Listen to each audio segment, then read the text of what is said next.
এই তো একা উঠে বসতে পারে, এই যে ভালো হয়ে যাবে।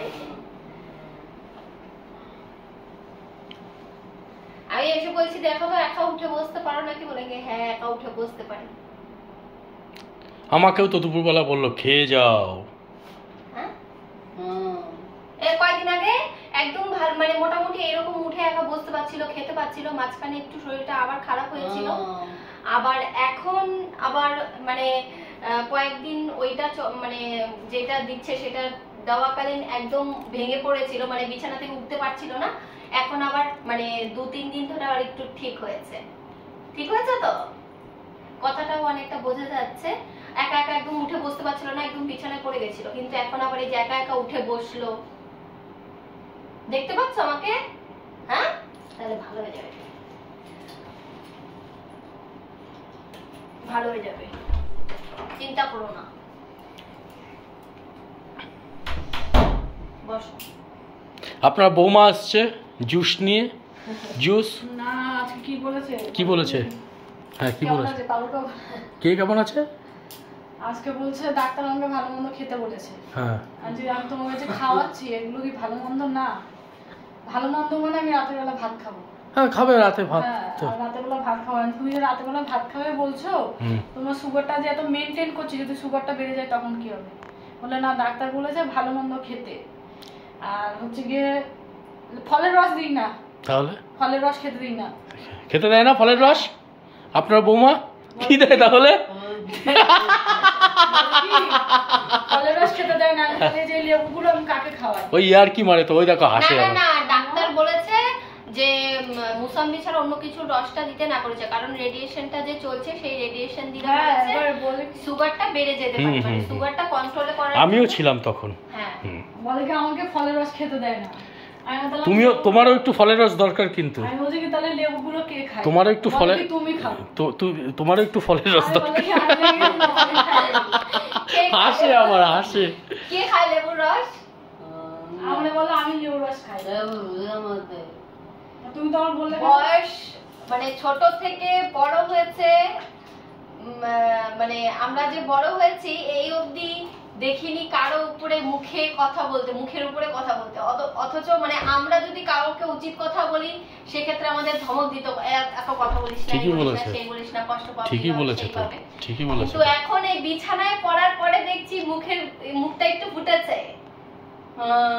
হ্যাঁ ওইটা ওই তোমাদের যে কিছু বলেনি এতদিন, সেগুলো জমানো এখন তোমাদের বলবে। এখন কে শুনবে? এখন শুধু বউ মেয়ে ছেলে ছাড়া আর কে শুনতে আসবে? আর কে শুনবে? আছেই তো না ছেলে, বউ আর মেয়ে, আর কে? তুমি সেদিন ছেলেকে চিনতে পারোনি? চিনেছ?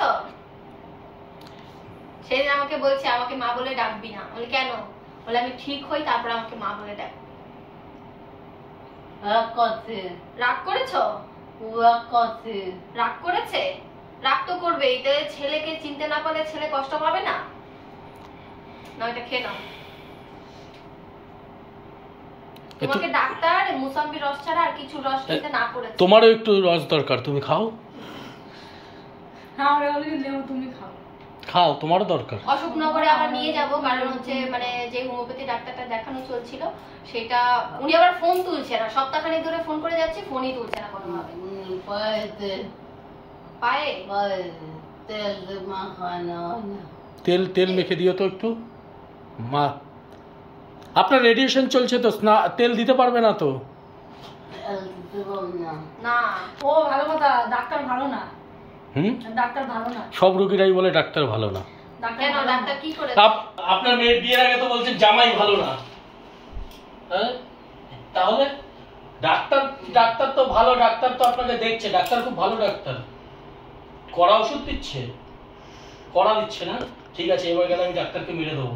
না, রেডিয়েশনের পরে একদম মাথা টাথা গা হাত পা পুরো ব্যথা হয়ে গেছিল, সেটা 1 সপ্তাহ পরে আবার এখন গিয়ে মানে এই যে বসতে পারছে, কথাবার্তা তো আবার ঠিক হচ্ছে নাকি? না অনেক ঠিক হয়েছে।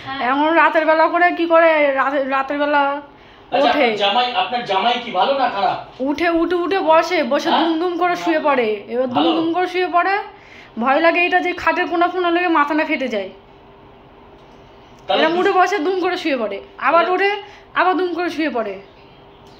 কেউ হবে না হবে না, আমার ভয় কোনটা বলো তো, এই যে শুতে শুতে খাটের কোনায় চলে যায়, শুতে গিয়ে যদি মাথাটা লাগে ও দিলেও এই প্লাস্টিকটা পাতা দেখছো না, আর একটুখানি পরে অবস্থা তুমি মনে করবে তোমার মেয়ে এখন, ও সেটাই তো, ওইটাই তো চিন্তা করি, কোমরের টাকার সাথে দড়ি দিয়ে বেঁধে রাখবে।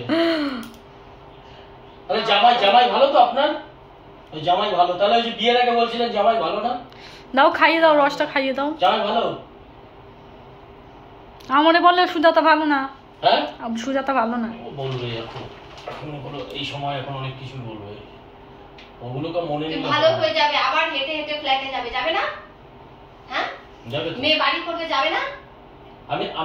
আমি আবার একটা জমি কিনেছি, যেতে হবে তো। আপনাকে দেখতে নিয়ে যাবো, একটু ঠিক হন। যাবে না? হ্যাঁ একদম রাস্তার পাশে নিয়েছি আপনাকে, একদম আপনি সোদপুর স্টেশন থেকে নেমে এক অটো থেকে নামলেই বাড়িতে চলে যাবেন, মেয়ের বাড়ি। ডাক্তার ভালো মন্দ খেতে বলেছে, ভালো মন্দ মানে আমি রাতে ভাত খাবো, রাতে ভাত দিতে কিছু হবে। খেতে ইচ্ছে করে? হ্যাঁ খাবে কিছু? দেখি হাঁটতে পারেন কি আপনি? আসেন।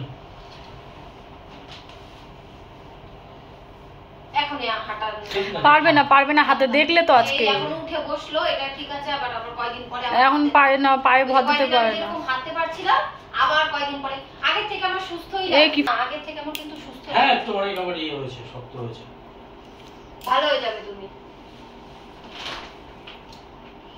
কিছু বলবে?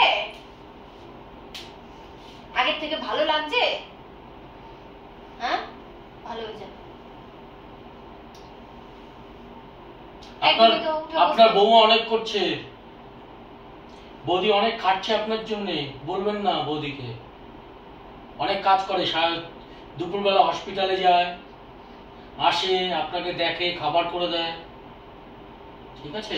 কালকে রাতে বেলা খাওয়াচ্ছি, মুখটা নাম খোলে না, মুখ চেপে রেখে দিয়েছে, আমি মুখ খুলবা যেই ধমকে দিয়েছি তারপর মুখ খুলেছে। একটু আবার একটু ঝাল টাল, মানে ঝাল না, না উনি ঝাল খেতে পারে না বলে আমি ওনার জন্য ঝাল কম দিয়ে এই যে আজকে তরকারি খেয়েছো ঝাল লেগেছে? এই যে আজকে তরকারিতে ভাত খেয়েছো ঝাল লেগেছে? না আমি কি বলতে চাইছি যে একদম মানে ফিকা খাবার দিও না, ফিকা খাওয়াটা ওনাকে আমি কোনোদিনও দিই না, আমরা যা খাই ওনাকে সেটাই খাওয়াই। শুধু পরশুদিন আমি ওনার জন্য আলাদা শিঙি মাছ আর শিঙি মাছ দিয়ে লাউয়ের তরকারি করেছিলাম। শুয়ে পড়ুন।